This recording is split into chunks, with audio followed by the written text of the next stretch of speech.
चलिए सभी को राधे राधे। आज हम लोग पढ़ेंगे फुलवारी। ये फुलवारी चैप्टर का नाम है, ठीक है। इसमें एक ही क्वेश्चन इससे पूछा जाता है, ठीक है। बाकी इसमें मधुबनी पेंटिंग के बारे में बताया गया है इस चैप्टर में, ठीक है, ठीक है। फूलों की घाटी जो है वो कहाँ है, ये एक ही क्वेश्चन इस फुलवारी के चैप्टर से, फुलवारी से रिलेटेड पूछा जाता है, ठीक है। बाकी इस चैप्टर में मधुबनी पेंटिंग के बारे में चर्चा हुई है, ठीक है। तो हम लोग आज मधुबनी पेंटिंग के बारे में ही जानेंगे, ठीक है। सबसे पहला क्वेश्चन इसमें पूछा जाता है कि फूलों की घाटी जो है, फूलों की घाटी कहाँ स्थित है, तो वो है उत्तराखंड में। कहाँ है? उत्तराखंड में, जो कि चमोली जगह का नाम है, ठीक है। फूलों की घाटी कहाँ स्थित है? उत्तराखंड में, चमोली में, ठीक है। ये फुलवारी चैप्टर से, फुलवारी से रिलेटेड एक ही क्वेश्चन है। उसके बाद इस चैप्टर में मधुबनी पेंटिंग के बारे में बताया गया है, ठीक है। मधुबनी पेंटिंग के बारे में, ठीक है। सबसे पहले हम लोग जानते हैं कि मधुबनी पेंटिंग का मधुबनी पेंटिंग नाम कैसे पड़ा। ये जो है ये बिहार की एक जिला पड़ती है मधुबनी, ठीक है। वहाँ की महिलाओं ने ये पेंटिंग, पहले वहाँ की महिला जो है पेंटिंग जो है वो घर में करती थी, दीवार पे या फर्श पे, ठीक है। तो धीरे धीरे वो प्रोग्रेस होना शुरू किया, लोगों ने पसंद किया, प्रोग्रेस होना शुरू किया, फिर कागज़ और छपाई होने लगी, ठीक है। तो बिहार के मधुबनी जिला से ये पेंटिंग निकल के आया था, इसीलिए इसका नाम जिले के नाम से रखा गया है, मधुबनी पेंटिंग, ठीक है। ये कहाँ का है? बिहार का मधुबनी जिला का, ठीक है, जो कि मिथिला एरिया पड़ता है, ठीक है। ये बिहार की मिथिला क्षेत्र जो है वहाँ पे पड़ता है ये मधुबनी जिला, ठीक है, जिसके नाम से ये पेंटिंग का नाम रखा गया है मधुबनी पेंटिंग, ठीक है। इसको मिथिला पेंटिंग भी बोलते हैं, ठीक है। इसको क्या बोलते हैं? इसको बोलते हैं मिथिला पेंटिंग भी बोलते हैं। इसका दूसरा नाम जो है मिथिला पेंटिंग भी है, ठीक है। ये महिलाओं की पारंपरिक कला है, ठीक है। इसको महिला ही बनाती हैं, इस पेंटिंग को महिला ही बनाती है, ठीक है। इस पेंटिंग को महिला ही बनाती है, ठीक है। फिर अगला पॉइंट है इसमें कि इसके महिला जो है उसमें सबसे पहली महिला जो है वो कौन सब थी मिथिला पेंटिंग बनाने में, ठीक है। तो वो पहली थी सीता देवी, ये पूछा जाता है। पहली थी सीता देवी, गंगा देवी, और फिर तीसरी थी महासूदरी देवी। महासूदरी देवी, इस दोनों का जिक्र हर जगह मिलेगा, इसका जिक्र कम मिलेगा, ठीक है। लेकिन ये भी थी उसमें, ठीक है। तो मधुबनी पेंटिंग बनाने वाली महिला पहली महिला लोग कौन थी? सीता देवी, गंगा देवी और महासूदरी देवी, ठीक है। अब देखिए, अब हम लोग समझते हैं कि मधुबनी पेंटिंग जो है वो कैसे बनती है।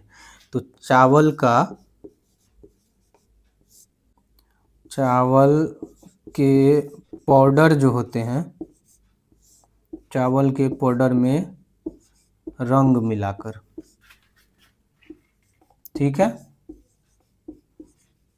चावल के पाउडर के साथ रंग मिलाकर मधुबनी पेंटिंग बनाया जाता है, यानी मिथिला पेंटिंग बनाया जाता है, ठीक है। आजकल जो है सरकार भी इसको बहुत प्रमोट कर रही है। हर रेलवे स्टेशन पे मिथिला क्षेत्र में जितने भी रेलवे स्टेशन है उस पर ज़्यादा से ज़्यादा रेलवे स्टेशन पर मधुबनी पेंटिंग ही छपा रहता है, ठीक है। तो ये दिखने में भी बहुत अच्छा है, और इसका जो है चावल के पाउडर में रंग मिलाकर इसको बनाया जाता है, ठीक है। अब रंग जो है वो मार्केट वाला रंग नहीं मिलाया जाता, हालांकि अब मिलाया जाता है, अब तो उतना नहीं किया जाता है, लेकिन पहले जो है वो मार्केट से रंग नहीं मिलाया जाता था। पहले पेड़ पौधे या फूल, ठीक है, नील, हल्दी, ये सब कलर बनता था। जैसे पीला कलर बनाना है तो हल्दी यूज होता था, ठीक है। और फिर आपको नीला रंग यूज करना होता है तो नील, काला रंग यूज करना होता है तो कालिक जो होता है बर्तन का वो निकाल के यूज किया जाता है। ठीक है, फिर और भी रंग है। हरा जो है, हरा रंग जो है वो पत्ती से होता है, हरा रंग पत्तियों से। फिर है आपको लाल रंग जो है वो लाल फूल से। ठीक है, तो इस तरह से रंग बनाया जाता था। कहने का ये मतलब है कि ओरिजिनली रंग जो है प्रोड्यूस किया जाता था, अब उतना नहीं किया जाता, अब मार्केट से खरीदा जाता है। ठीक है, लेकिन पहले के ज़माने में, पहले जब ये मधुबनी पेंटिंग थी तो इसमें जो है ओरिजिनल कलर यूज होता था। ठीक है, कैसे बनता था? चावल के पाउडर के साथ रंग मिलाकर मधुबनी पेंटिंग बनाया जाता था। ठीक है, अब देखिए, अब इस पेंटिंग में जो है क्या क्या दर्शाया जाता है, जगह यहाँ लिख देते हैं। मधुबनी पेंटिंग में क्या क्या दर्शाया जाता है? पहला तो मनुष्य होता है, फिर जानवर, पेड़, फूल, पक्षी, मछली और भी कई जानवर होते हैं, और भी कई जानवर होते हैं। ठीक है, मिथिला पेंटिंग में क्या होता है, क्या दर्शाया जाता है? मनुष्य, जानवर, पेड़, फूल, पक्षी, मछली और कई जानवर होते हैं, जिसको मधुबनी पेंटिंग के थ्रू दर्शाया जाता है। ठीक है, बिहार क्षेत्र की, मिथिला की लोक चित्रकला है, ये हमेशा याद रखना है। कौन?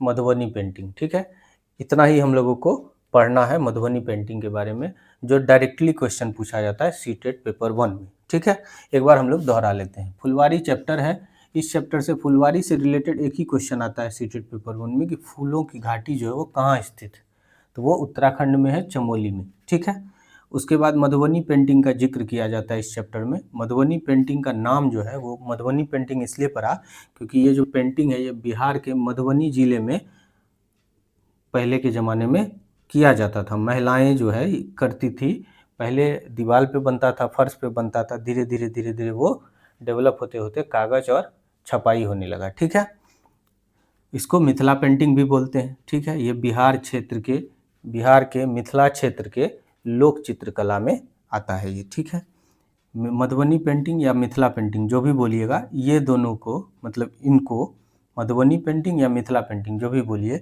इनको सबसे पहले जो महिलाएं की थी उनका नाम है सीता देवी, गंगा देवी और महासूदरी देवी। ठीक है, इन तीनों ने मधुबनी पेंटिंग पहली बार बनाया था। ठीक है, चावल के पाउडर में रंग मिलाकर बनाया जाता है मिथिला पेंटिंग या मधुबनी पेंटिंग जो भी बोलिए। ठीक है, किसमें? चावल के पाउडर में रंग मिलाकर। ठीक है, अब ओरिजिनल रंग यूज किया जाता है, मार्केट का खरीदा हुआ रंग पहले यूज नहीं होता था, अब तो यूज होता है लेकिन पहले यूज नहीं होता था। पहले प्रकृति से जो इन्वायरमेंट प्रोवाइड करता है हम लोगों को, उससे ही कलर, ओरिजिनल कलर बनता था। जैसे पीला अगर रंग यूज करना है तो वो हल्दी से यूज होता था, नीला रंग करना है तो नील से यूज होता था, काला रंग करना है तो बर्तन का कालिक से होता था। ठीक है, हरा रंग पत्तियों से होता था, लाल रंग फूल, जैसे लाल फूल हो गया अड़हुल वड़हुल का, तो उससे लाल रंग निकालता था। ठीक है, तो इस तरह से कलर यूज होता है मधुबनी पेंटिंग में। अब मधुबनी पेंटिंग में बनता क्या है, क्या क्या दर्शाया जाता है पेंटिंग में, उसकी बात करें तो मनुष्य, जानवर, पेड़, फूल, पक्षी, मछली और भी कई जानवर हैं।